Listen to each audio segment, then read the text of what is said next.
नमस्कार साथियों, स्वागत है आपका आपके अपने ऑनलाइन और डिजिटल प्लेटफॉर्म वेदांत क्लासेज में। क्या चल रहा है साथियों? मेवाड़ का राजवंश चल रहा है।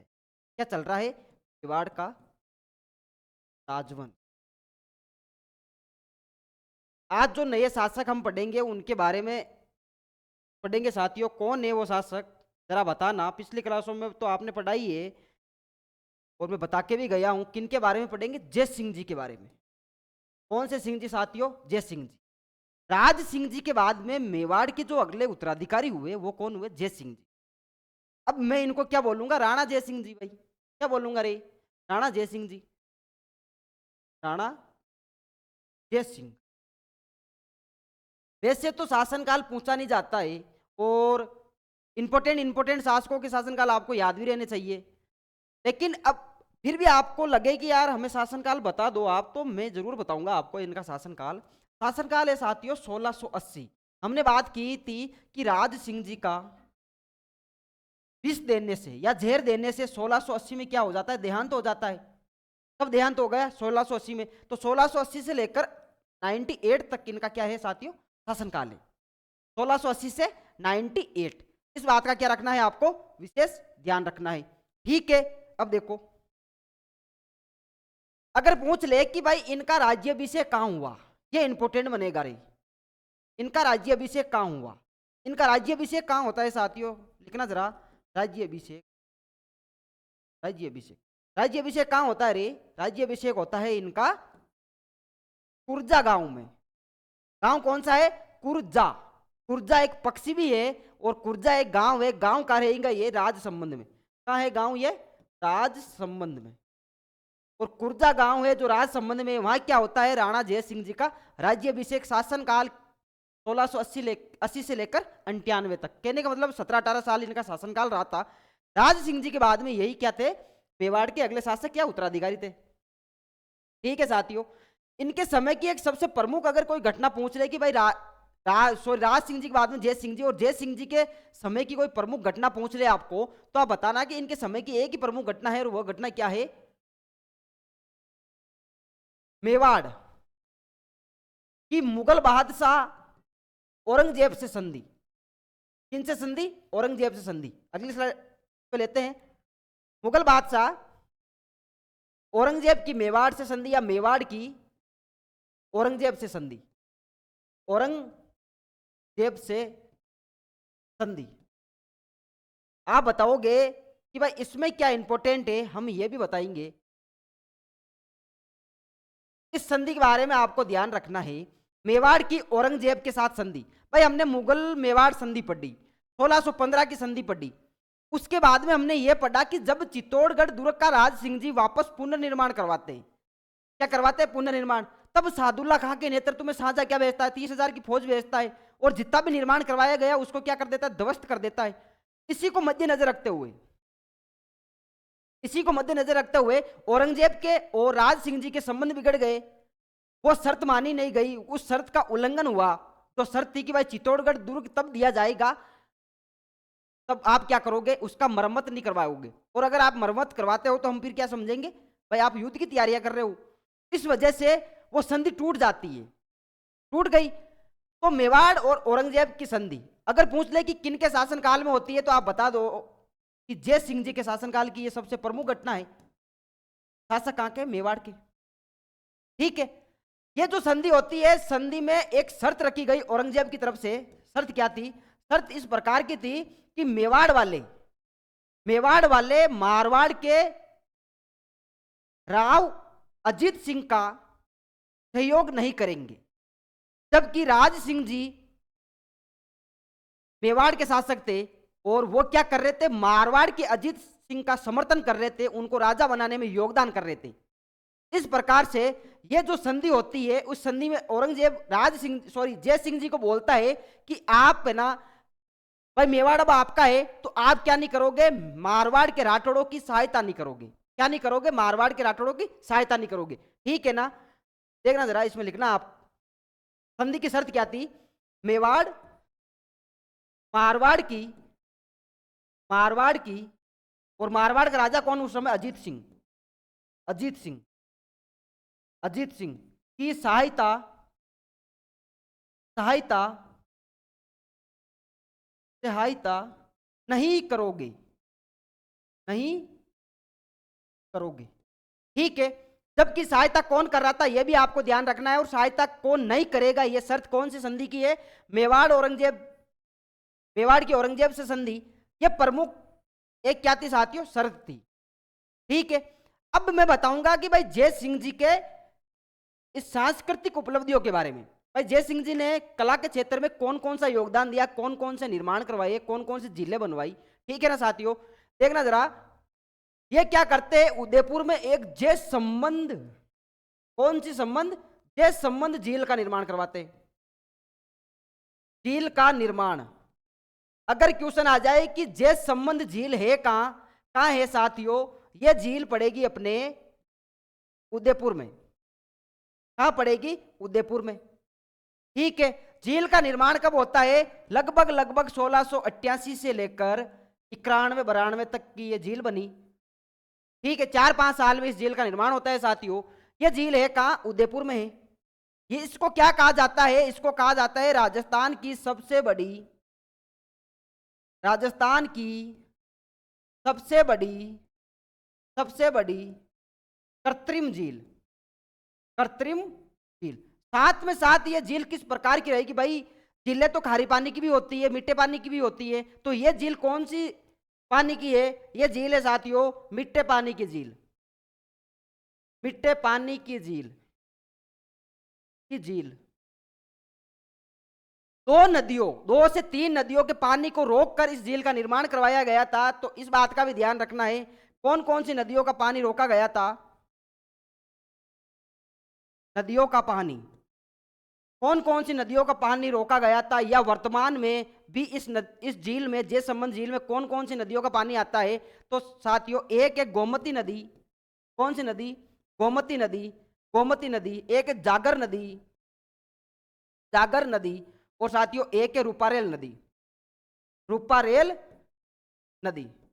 इन 3 नदियों का पानी कौन सी झील में आ रहा है? ये संबंध झील में आ रहा है। क्या बन गई ये? सबसे बड़ी झील, कृत्रिम झील। किस प्रकार की झील है? कृत्रिम झील। निर्माण किसने करवाया भाई? जय संबंध से क्या पता चल रहा है? जय सिंह जी इसका निर्माण करवाते हैं, जय सिंह जी द्वारा निर्मित झील, निर्मित झील। देखो इस झील में क्या है? 7 टापू है। कितने टापू है साथियों? जय संबंध झील में अगर टापुओं की बात पूछ ले कि टापू कितने हैं, तो कितने हैं साथियों? 7 टापू जय संबंध झील में। ये जय संबंध झील है, टापू कितने रहेंगे? 7 टापू, 7 टापू। अगर पूछ ले कि इन टापुओं पर कौन सी जाति के लोग निवास करते हैं, आप बता देना भील वे मीणा जाति के लोग क्या करते हैं साथियों? निवास करते हैं, जाति के लोग निवास करते हैं, निवास करते। अगर पूछ ले कि सबसे बड़ा टापू कौन सा है, तो आप बता देना सबसे बड़ा टापू, सबसे बड़ा टापू कौन सा है साथियों? बाबा का मंगरा, बाबा का मंगरा। तो वही ये भी पूछा जा सकता है कि सबसे छोटा टापू कौन सा है? सबसे छोटा टापू, सबसे छोटा टापू पूछ ले तो बता देना। वेदांत क्लासेज में बताया गया है प्यारी, टापू का नाम क्या है? प्यारी। झील कौन सी रहेगी? जय संबंध। कितने टापू है? 7 टापू। कौन से लोग निवास करते हैं? भील व मीणा जाति के लोग निवास करते हैं। सबसे बड़ा टापू कौन सा है? बाबा का मंगरा, बाबा का मंगरा। और सबसे छोटा टापू कौन सा रहेगा? प्यारी। ठीक है साथियों, इस झील का अगर ये पूछ ले कि इस झील का दूसरा नाम क्या है, इस झील का दूसरा नाम, दूसरा नाम कौन सा है साथियों? डेबर झील, डेबर झील। ठीक है साथियों, ये प्रमुख जो घटनाएं थी, मेवाड़ की औरंगजेब से संधि, औरंगजेब से संधि किन के समय होती है? जय सिंह के समय होती है। और दूसरा जय संबंध झील, जो स्थापित कला में योगदान था उनका, वो। ठीक है साथियों, इन बातों का आपको विशेष ध्यान रखना है कि जय सिंह जी इंपोर्टेंट क्यों है। जय संबंध झील बनवा रहे हैं, उदयपुर में ये झील है, और दूसरा इनका सबसे प्रमुख जो इनके शासनकाल की घटना है वो क्या है, औरंगजेब से संधि। संधि की शर्त आपको विशेष रूप से ध्यान रखनी है। ठीक है साथियों, ये अपने जय सिंह जी के बारे में हमने पढ़ा। अब जो आगे शासक है, अगले वाले शासक, उनका नाम है साथियों अमर सिंह, अमर सिंह सेकंड, अमर सिंह सेकंड। ठीक है साथियों, शासनकाल भाई वही 98 से लेकर 1698 से लेकर 1710 तक। ठीक है, इनके समय की सबसे अगर प्रमुख कोई घटना है तो वो घटना क्या है, देबारी समझौता। कौन सा समझौता, देबारी समझौता। देबारी समझौता कब हुआ था रे, अगर ये पूछ ले कि देबारी समझौता कब हुआ था, आप राजी खुशी बता देना। देबारी समझौता कब होता है, 1708 में। कब होता है, 1708 में। ये तो समझौता हुआ किन किन के मध्य होता है, मेवाड़ के शासक कौन है, अमर सिंह द्वितीय, अमर सिंह द्वितीय, और कौन, आमेर के शासक, आमेर के कौन है साथियों, सवाई जय सिंह। सवाई जय सिंह के मध्य यह समझौता होता है। समझौते में उद्देश्य क्या था, समझौता करने का, जो देबारी समझौता करने का प्रमुख उद्देश्य क्या था, उद्देश्य जरा आपको याद रखना है। देबारी समझौते का प्रमुख उद्देश्य, देबारी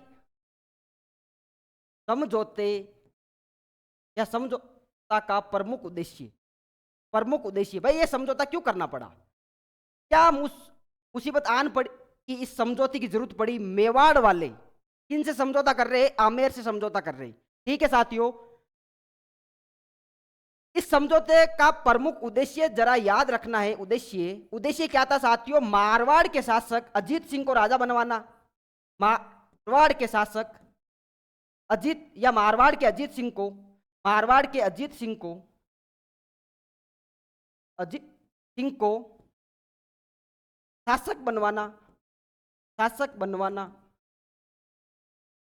एक उद्देश्य तो मारवाड़ के शासक अजीत सिंह को बनवाना है। दूसरा उद्देश्य क्या था इसका, भाई आमेर का शासक किसको बनवाना है, आमेर का शासक सवाई जय सिंह को बनाना है। किनको, सवाई जय सिंह को। दो बातों का ध्यान रखना है, यह समझौता होता किन किन के बीच में है। मारवाड़ वाला कोई शासक आकर देबारी समझौते में भाग नहीं लेता, जबकि देबारी समझौते में भाग लेने वाले दो शासक कौन है,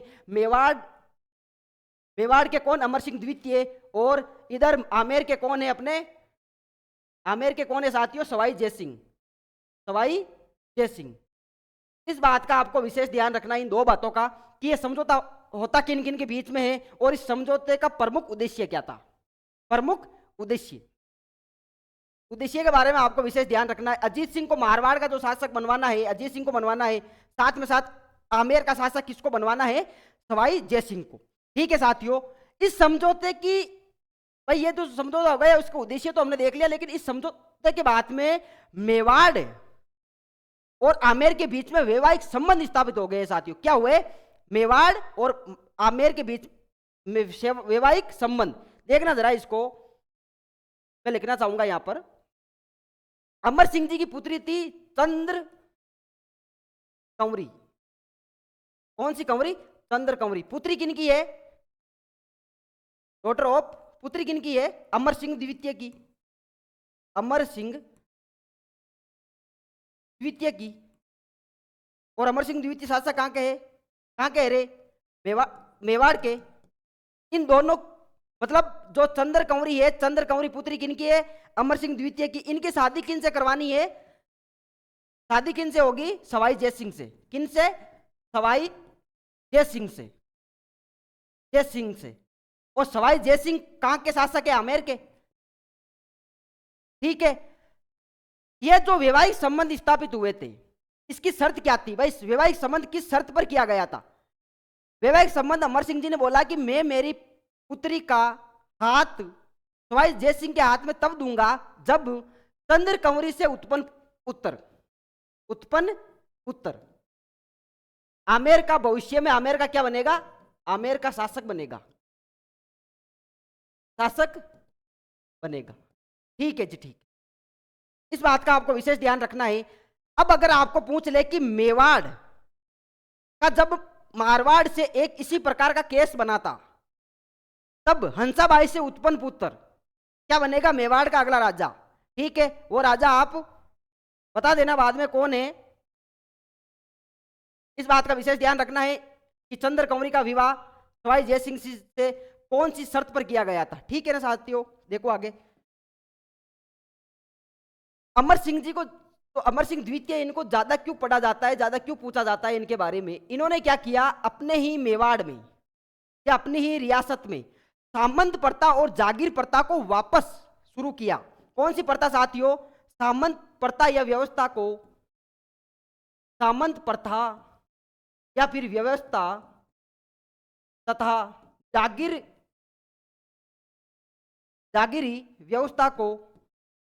व्यवस्था को मेवाड़ में पुनः स्थापित करने वाले शासक कौन है, अमर सिंह द्वितीय है। पुनः स्थापित किया।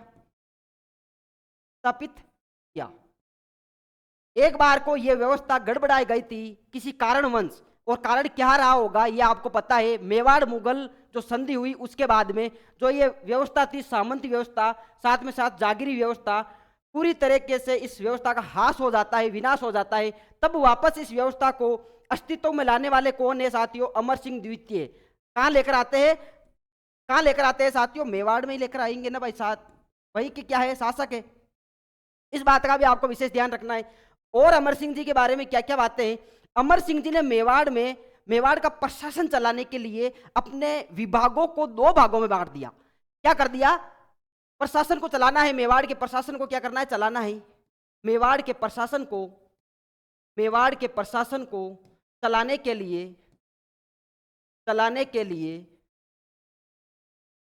लिए अपने विभागों को, अपना मतलब मेवाड़ के विभागों को, मेवाड़ के जितने भी प्रशासनिक विभाग थे, विभागों को 2 भागों में बांट दिया। कितने भागों में, 2 भागों में बांट दिया, अब वो 2 भाग कौन कौन से साथियों, 2 भाग बनाए गए। सारे के सारे विभागों को बांटना कितने भागों में, 2 भागों में। 2 भागों को किस नाम से जाना जाता है, एक इन्होंने बनाया प्रथम श्रेणी के विभाग,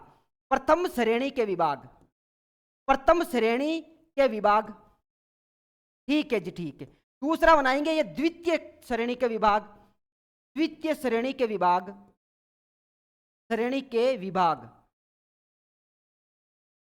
श्रेणियों में बांटा, 2 श्रेणियों में बांटा। किसको चलाने के लिए, मेवाड़ के प्रशासन को चलाने के लिए। 2 भाग कौन कौन से, प्रथम श्रेणी का विभाग और द्वितीय श्रेणी का विभाग।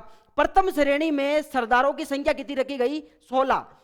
प्रथम विभाग में सरदारों की संख्या कितनी रखी गई साथियों, सरदारों की संख्या या सदस्यीय संख्या पूछा जा सकता है। सरदार कौन है, सदस्य है। सरदार सामंत और जागीर लोगों को सरदार कहा जाता था, क्योंकि वो क्या कर रहे हैं, जो सामंत प्रथा या सामंत व्यवस्था और जागीरी प्रथा या व्यवस्था जो एक बार को समाप्त हो गई थी, उन्हें वापस मेवाड़ में स्थापित करते हैं।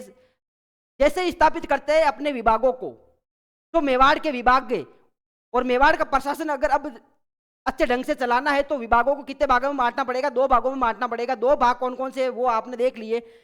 इस विभाग में क्या किया, प्रथम श्रेणी के विभाग में सरदारों की संख्या पूछी जा सकती है।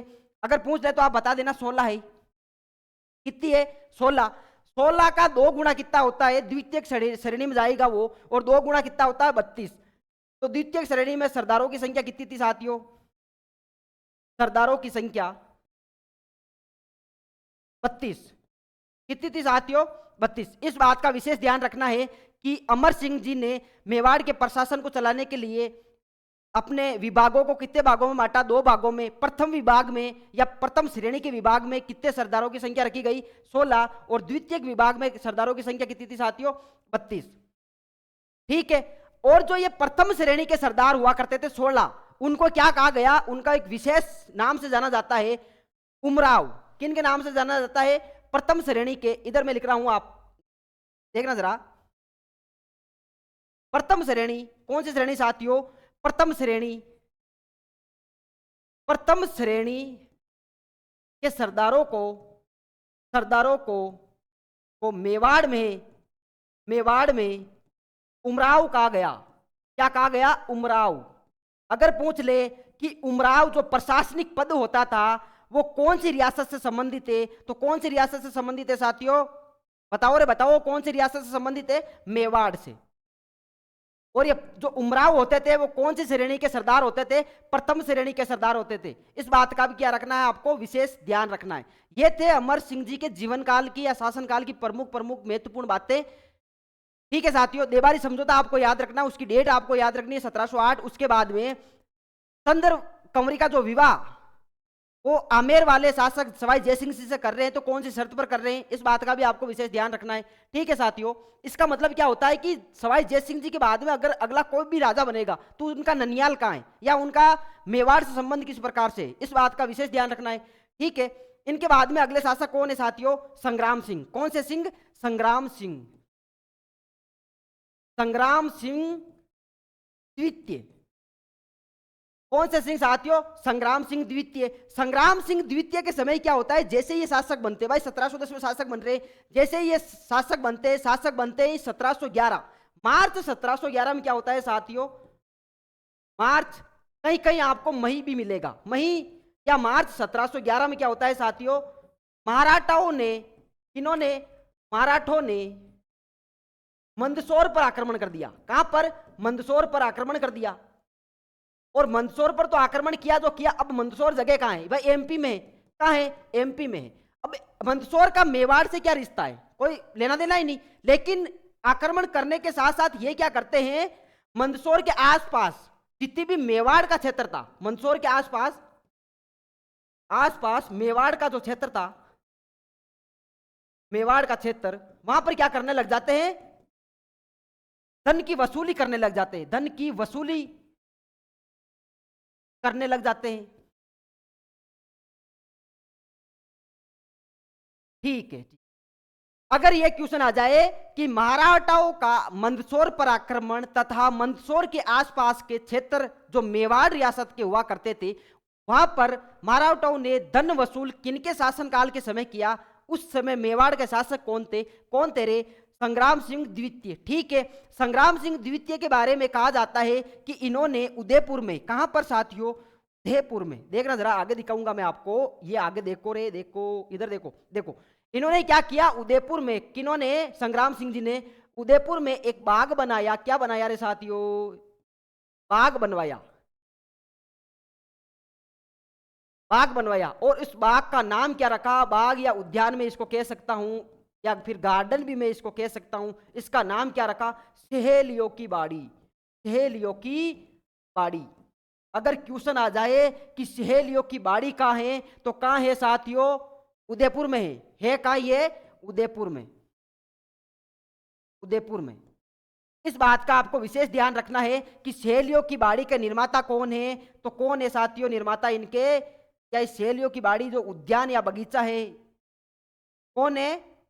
संग्राम सिंह, संग्राम सिंह द्वितीय द्वारा द्वारा निर्मित उद्यान। कौन सा है? सहेलियों की बाड़ी है कहाँ? ये उदयपुर में है। ठीक है, इस बात का आपको विशेष ध्यान रखना है। ये एक काम और बहुत प्यारा करवाते हैं, उदयपुर में एक झील है शीशराम झील। कौन सी झील साथियों? शीशराम झील। देखो ये क्या करवाते हैं, शीशराम झील जो उदयपुर में है उसी के पास में एक मंदिर का निर्माण करवाते हैं जिसका नाम है साथियों वेदनाथ का मंदिर। वेदनाथ का मंदिर, वेदनाथ का मंदिर। निर्माता कौन है इसके? निर्माता इसके कौन है रे? संग्राम सिंह द्वितीय। कौन है? संग्राम सिंह द्वितीय। ठीक है, संग्राम सिंह द्वितीय इसके निर्माता हो गए। यह झील कहाँ है ये पूछा जा सकता है, सॉरी ये मंदिर कहाँ है? ये एक झील के किनारे है, शीशराम झील। शीशराम झील के किनारे, किनारे। ये झील कहाँ है रे? ये झील है उदयपुर में। कहाँ है? उदयपुर में। अब जरा ये बताना कि वेदनाथ मंदिर भी कहाँ होगा? उदयपुर में होगा रे। कहाँ होगा? उदयपुर में। ये हमने मेवाड़ के महत्वपूर्ण, राज सिंह जी के बाद में जो महत्वपूर्ण 3 शासक थे उनके बारे में डिटेल से चर्चा की। ठीक है साथियों, अब संग्राम सिंह जी के बाद में गोपाल सिंह जी तक महत्वपूर्ण जो भी शासक रहेंगे साथियों वो हम अगली वाली क्लास में डिस्कशन करेंगे। ठीक है साथियों, बने रहिएगा आप वेदांत क्लासेज के साथ। धन्यवाद। जय हिंद, जय भारत।